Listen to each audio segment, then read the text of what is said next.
तो hello guys, आज आम आसीचु पदिमा मेला। तो मेला को जीवाई अल्प बाट बाकी रहा। तो आम पहुँची गलु मेला पाखापाखि पहुँची गलु आ देखि पारुथिबे केते सारा दुकान बसछि आ गछरे लाइट भी बांधा होईछि। आ देखि पारुथिबे डाण पटरे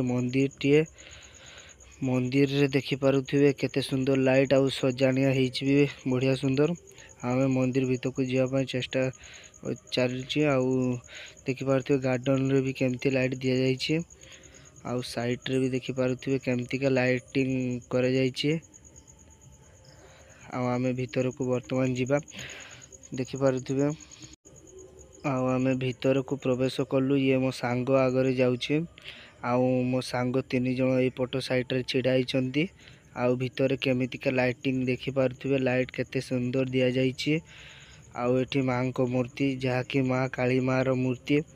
तो एठी काली पूजा हुए। एठी आमे पहुंची गलु कबड्डी खेल स्टेडियम को जाउछु। एबे एठी केते सारे दुकान आमे चली गलु कबड्डी खेल नाइट मैच को।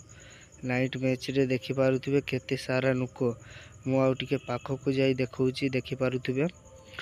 तो सांग माने देखंतु खेल देखिबा पई केते सारा लोक आसीचंती। खेल देखिबा पई देखंतु बुली बुली देखौछि आपण माननकु, देखि पारुथिबे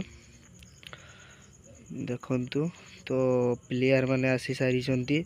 एपट साइड रे 6 जन, सेपट साइड रे 6 जन। तो खेल देखिबा पई दर्शक माने केते सुंदर बसचंती। आमे आसी गलु बिरयानी खावा पई। मु आ मो सांग की बसिचु बिरयानी खावा पई। तो बिरयानी रो 70 टका दाम। मु बिरयानी खाई सारला परे वा की टेस्ट सुपर।